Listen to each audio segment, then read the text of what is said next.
Hi, I'm Cathy from Cathy Kelly PR, and I'm going to be talking to you today about how to actually identify the best press release that you can write and also the best way that you can share it with the journalist that you're trying to target. I've worked with many media outlets over the past 20 years, both as a journalist and as a PR consultant, and I know what stories sell and I know what makes a good story. And I'm going to share those top tips with you here today.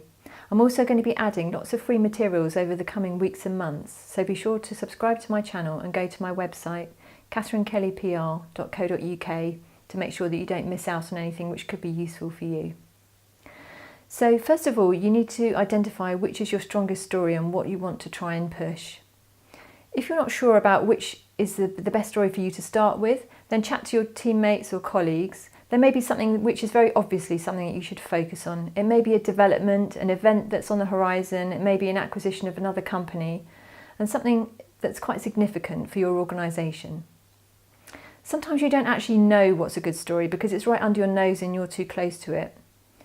For example, we were working with a hydrogen car maker from Wales who were launching an appeal for people to come and test drive their vehicle.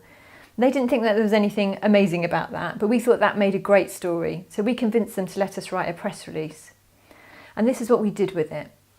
So here's the press release that we put together. You notice it always has the words press release at the top, so journalists know that it's something for them. And it's really important that you follow this template because it makes them feel reassured. It's very easy for them to run the story from this. It's also very important to remember that editors and journalists cut from the bottom up. So you want to get the most important information higher up the press release. So you want to start with your most important information and then get less important as the press release progresses. So the headline that we've gone for, and it should always be on one line only, is Green Car Maker River Simple launches recruitment drive for 100 beta testers. And the reason why we've done that is because it's a pretty unique thing. This is the first trial of its kind ever that we've known about.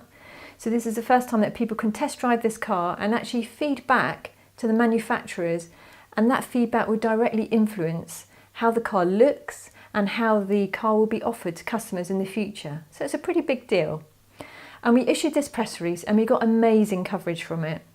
We got interest from terrestrial TV channels, from satellite TV channels, all the major national and international news outlets, and the client was very happy with the response.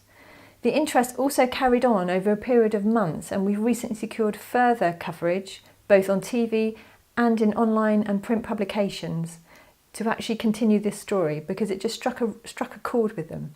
So try and make your story as interesting as possible, as unique as possible, and think, would you actually stop and read this? Is this the sort of thing that would really interest you and engage you as a reader? Because we have a very short attention span and we like to be entertained. So now I'm going to just run through in a bit more detail, and I'm going to share this template with you at the end of the video, so do keep watching. In a bit more detail how you can actually go about achieving this yourself. So your heading, as I said, should really sum up the story and be no longer than one line. It's got to be catchy and punchy and really attract the attention of the journalist or the reader. They get sent hundreds, sometimes thousands of press releases over the course of a day. So you've got to really stand out and fight for your place, as it were. You need to make it as interesting as possible. You need to focus very quickly on what you're doing. Are you launching a new service? Are you moving to a new location? Are you taking on new staff? Are you making people redundant?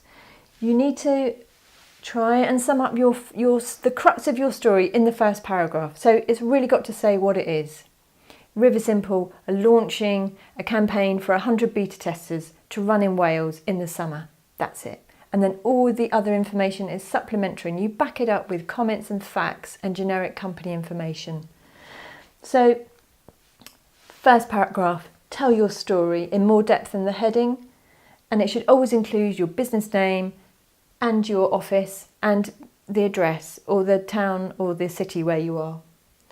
The second paragraph should explain the what and where. You know, what are you doing? Where are you doing it? And then you carry on with that in paragraphs 3 and 4 with quotes and comments backing up why you are doing it and what you are doing. It should follow a style of the person's job title and then their name. And I'll be sharing that in more detail in my template as well, so you know the best way to actually present the people who are representing your organisation. And then further down the press release in paragraphs 5 and 6, you can include generic background information about your company, the sorts of services that it provides. And then you may want to quote a secondary person if another person is involved in the story. This is quite common, and the journalist will be more than happy to do that if they've got the space. You also need to think about the fact that many online publications will include more of their press release. What you want them to do is actually leave your press release and print it in its entirety. That's fantastic because that is free coverage for you. You're not paying for this space. The fact that it's also going in on its news merit also makes it far more credible. So always remember, if you go onto 2 sides, editors cut from the bottom up. So keep it as short and succinct as possible. At the end of your press release, your story, always write the word ends, because then the journalists know that that is the end of the story. Now it might sound really simple, but this is the format that they follow, so stick with it because it works. And you always have a contact at the very end for media with your name and your telephone numbers. Always also include a professional quality photograph, because publications and TV are always very short of decent photographs, so you stand a much better chance of getting coverage if you can do this. Thanks very much for watching, and now if you click on the link below, you can access the free template that I've put together to help you do this.